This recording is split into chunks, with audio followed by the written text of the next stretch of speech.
Et si je vous disais que ce voile blanc qui s'installe parfois sur votre langue, ces envies sucrées incontrôlables, cette fatigue persistante ou ces troubles digestifs récurrents pourraient tous être les signes discrets d'un envahisseur silencieux, le Candida albicans. Ce champignon, pourtant présent naturellement dans notre flore, peut se transformer en véritable parasite dès que notre équilibre interne vacille. Et ce n'est pas un hasard si vos symptômes semblent surgir de nulle part. Dans cette vidéo, je vous révèle ce que la médecine naturelle sait depuis des siècles, mais que trop peu de professionnels osent vous dire. Comment reconnaître une candidose, pourquoi elle s'installe, et surtout, comment la déloger sans agresser votre corps. Restez jusqu'à la fin, car je vous partagerai un protocole naturel complet pour rééquilibrer votre flore et reprendre le contrôle de votre terrain intérieur. Parce que la vraie santé commence de l'intérieur, mais se reflète aussi dans votre bouche.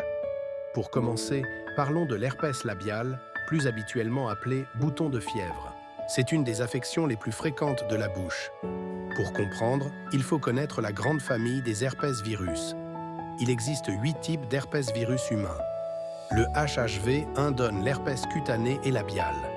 Le HHV2 donne l'herpès génital. Le HHV3 donne la varicelle et le zona. Le HHV4, c'est le virus d'Epstein-Barr qui donne la mononucléose. Le HHV5, c'est le cytomégalovirus. Le HHV6 donne la roséole chez l'enfant. Le HHV8 donne le sarcome de Kaposi chez les immunodéprimés. Tous ces virus ont un point commun crucial. Lors du premier contact, ils déclenchent une maladie spécifique, la primo-infection. Ensuite, le virus peut se cacher dans des cellules nerveuses et ressortir à l'occasion d'une faiblesse de l'organisme. Pour l'herpès labial, 50 à 90% de la population a eu une primo-infection HHV1 ou HHV2. La primo-infection ressemble à une stomatite herpétique. Elle peut survenir à tout âge, souvent chez des adolescents. Il faut un contact intime comme boire dans la même bouteille, s'embrasser, se passer une cigarette. Parfois, la primo-infection passe inaperçue, quelques aphtes banales. Mais pour d'autres, c'est violent, avec une inflammation douloureuse de toute la bouche couverte d'aphtes profonds et des lésions des lèvres jusqu'au fond de la gorge. Elle dure 1 à 2 semaines avec quasi-impossibilité de se nourrir. Cette stomatite est très contagieuse, mais uniquement pour ceux qui n'ont jamais eu le virus. Heureusement, elle guérit sans séquelles. Sauf que le virus est entré dans l'organisme et s'y cache. Il peut ressortir des mois ou années plus tard sous forme de boutons d'herpès. Le virus se cache dans un ganglion nerveux. Il y reste dormant, invisible pour le système immunitaire. En période normale, s'il sort, il est immédiatement détruit. Mais si le système immunitaire est affaibli, la lésion herpétique se développe. Quelles sont les causes d'un affaiblissement immunitaire? Une fatigue importante, la période des règles chez la femme ou un stress important. Un traitement immunosuppresseur comme la cortisone ou la chimiothérapie. Une maladie immunosuppressive comme le VIH. Ou des causes locales comme un traumatisme de la lèvre, une fissure, des soins dentaires, une exposition excessive au soleil. Le virus parcourt alors le nerf et émerge au niveau du derme. Il ressort toujours au même endroit, car caché dans un seul nerf. Maintenant que vous comprenez le mécanisme, vous allez découvrir comment stopper l'herpès dès les premiers signes. Et ce protocole naturel est d'une efficacité redoutable. La poussée d'herpès commence par une sensation de prurie, de piqûre ou de névralgie localisée. Les personnes habituées reconnaissent ces premiers signes. C'est le moment crucial pour agir. Puis rapidement, en moins de 12 heures, une lésion apparaît. D'abord une rougeur, puis une boursouflure, puis une vésicule. Souvent un bouquet de vésicules très caractéristique. La douleur et la sensation de brûlure augmentent. C'est le moment où on est le plus contagieux. En quelques jours, les vésicules deviennent blanchâtres. Elles s'ouvrent et laissent place à une plaie comme un petit cratère. Ne percez jamais les vésicules. À ce stade, le virus disparaît et la lésion se surinfecte avec des bactéries de la peau. La lésion évolue vers une croûte qu'il faut respecter. Puis cicatrisation plus ou moins longue selon la profondeur. Sans traitement, la guérison prend environ 15 jours. Le protocole de la médecine intégrative est particulièrement efficace. Dès les premiers symptômes, vaccinatoxinum 9CH. Dès l'apparition des vésicules, huile essentielle de niaouli ou titri pur. Application avec coton-tige ou mouchoir. Comme l'herpès est lié à la fatigue, prenez de la vitamine C à forte dose et des granions de cuivre. Pour les symptômes de brûlure et irritation, il y a l'homéopathie.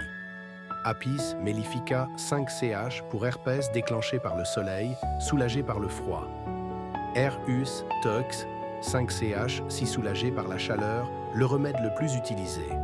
Mesereum 15CH en cas d'herpès important avec grosse vésicule purulente. Natrum mûr 5CH pour herpès. Folliculinum 9CH en cas d'herpès lié aux règles. Localement, continuez le niaouli ou tea tree jusqu'à disparition des signes infectieux. Quand les vésicules sont percées avec croûte et puces, prenez fusidine, puis homéoplasmine pour accélérer la cicatrisation. Pendant toute la période, utilisez un stick à lèvres type Amylab pour éviter fissures. Pour les posologies, demandez conseil auprès d'un médecin intégratif ou d'un naturopathe. Vous voyez, avec ce protocole naturel, l'herpès peut être maîtrisé efficacement. Mais il y a une autre infection de la bouche qui peut être encore plus gênante. Je parle du muguet, cette mycose de la bouche. Le muguet, ou candidose buccale, est plus fréquent qu'on ne le croit. Il n'est pas très grave en soi, mais il peut signer une candidose digestive plus générale. Nous avons tous des levures dans l'intestin, notamment Candida albicans. Ces champignons peuvent se retrouver dans la bouche et sur la peau. Normalement, ils ne se développent pas, grâce à notre immunité et notre flore s'approfite. Une mycose est donc toujours le reflet d'un déséquilibre. C'est ce déséquilibre qui doit être traité énergiquement. Le muguet, c'est un enduit blanchâtre sur la langue. Des plaques irrégulières laissant des zones saines rosées. Chez les bébés, des taches blanches comme du lait caillé, accrochées à la langue. Source de douleur et de troubles de l'alimentation. Plus facile à soigner chez le bébé que chez l'adulte. Les candidoses buccales peuvent aussi donner une perlèche. C'est une fissure du coin des lèvres avec enduit blanchâtre, brûlure ou prurie. Une langue noire dans des candidoses évoluées. Ou une langue rouge brillant avec sensation de brûlure et bouche sèche. Trouble du goût, souvent goût métallique. Parfois inflammation avec une grosse langue, rouge et douloureuse. Ne pas confondre avec une angine blanche qui s'accompagne de fièvre. Le médecin peut faire un prélèvement de bouche avec écouvillon afin de mesurer la sensibilité du champignon aux antifongiques. Si la mycose est suspectée, il faut faire une analyse de la flore intestinale pour rechercher une dysbiose. Les causes favorisantes sont les antibiotiques car ils altèrent la flore. Le diabète car les levures se nourrissent de sucre. Une alimentation riche en sucre avec mauvaise hygiène buccale. Une bouche sèche suite à une déshydratation importante. Alors comment traiter efficacement une candidose buccale? Du côté des remèdes naturels, 2 produits ont une action antifongique. L'aromathérapie est la plus puissante. Les huiles essentielles les plus actives, niaouli, tea tree, cannelle, thym à linalol, origan. Mais délicates à utiliser, pas adaptées à tous. Demandez toujours l'avis d'un médecin intégratif ou d'un naturopathe avant l'utilisation des huiles essentielles. L'extrait de pépins de pamplemousse est plus facile, mais un peu moins puissant. Je le propose dans cas mineur ou en première intention. Quanta EPP de PhytoQuant, le plus concentré. Sensation de picotement possible les premières fois. Citrobiotique EPP, goût plus acide. Ils peuvent s'utiliser en alternance avec des antifongiques allopathiques. Si la mycose est plus avancée et que le patient refuse le chimique, prenez les huiles essentielles. À la fin des 3 repas, l'huile essentielle de tea tree seule dans de l'huile d'olive ou de miel. Gardez en bouche 1 minute avant d'avaler. Ou un mélange en pharmacie. Tea tree, thym à linalol, cannelle, laurier noble, origan dans dents du solubol. Gardez 1 minute en bouche et avalez 3 fois par jour. Ou alors le gel buccal Buccarum de Pranarome tout prêt. Dans tous les cas, faire des bains de bouche avec bicarbonate, probiotiques et chlorophylle. 3 fois par jour après brossage. La prise en charge globale est incontournable. L'alimentation avant tout, les levures se nourrissent de sucre. Donc, des modifications alimentaires sont indispensables. Ne pas grignoter, surtout du sucré. Évitez bonbons et chewing-gum sucrés. Évitez boissons sucrées entre repas. Le pain, c'est du sucre pur. Réduire globalement les sucres rapides. Se brosser après chaque repas et faire bain de bouche régulier. Soignez la flore, probiotique ou symbiotique le matin. Et chlorophylle magnésienne le soir. En gélule pendant minimum 2 semaines, parfois plusieurs mois. La chlorophylle magnésienne est un trésor méconnu. Elle améliore l'oxygénation cellulaire. Elle agit sur la dysbiose et freine le développement des candidoses. Elle a un effet cicatrisant de contact et absorbe les gaz. Elle corrige la mauvaise haleine et les transpirations malodorantes. Elle a un léger effet laxatif. Nous avons parcouru ensemble un voyage fascinant à travers les principales affections de la bouche. Vous avez découvert que ces pathologies, loin d'être anodines, reflètent souvent l'état de santé général. L'herpès révèle un système immunitaire affaibli par la fatigue ou le stress. La candidose buccale témoigne d'un déséquilibre profond de la flore. La mauvaise haleine cache souvent des troubles digestifs ou hépatiques. Mais la bonne nouvelle, c'est que la médecine intégrative offre des solutions naturelles redoutablement efficaces, comme les huiles essentielles de Niaouli et Tea Tree pour l'herpès et les mycoses, l'homéopathie avec Vaccinotoccinum pour l'herpès, l'extrait de pépins de pamplemousse pour les infections buccales, la chlorophylle magnésienne pour rééquilibrer la flore et combattre les odeurs. Et surtout, vous avez appris l'importance capitale de l'hygiène bucco-dentaire. Le brossage doux avec brosse à poils souple ou électrique. Le nettoyage interdentaire avec fil dentaire.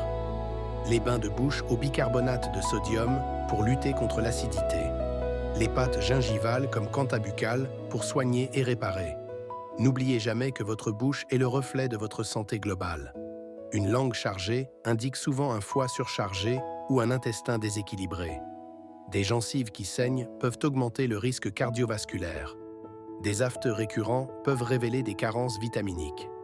La prévention passe par une alimentation équilibrée, pauvre en sucre raffiné, par la gestion du stress et un sommeil de qualité, par le soutien de votre immunité avec vitamine D, vitamine C, zinc, par le soin de votre flore intestinale avec probiotiques et prébiotiques.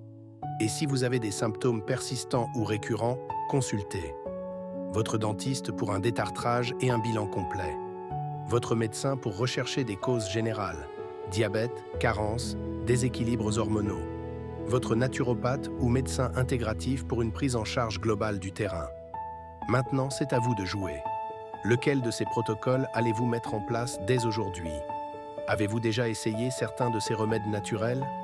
Dites-moi en commentaire quelle affection buccale vous gêne le plus et quel conseil de ce dossier vous a le plus marqué. Et si cette vidéo vous a été utile, pensez à la liker et à la partager avec vos proches qui souffrent de maux de bouche. Abonnez-vous à la chaîne pour ne manquer aucun conseil de santé naturelle. Prenez soin de votre bouche, prenez soin de votre santé. À très bientôt pour une nouvelle vidéo bien-être.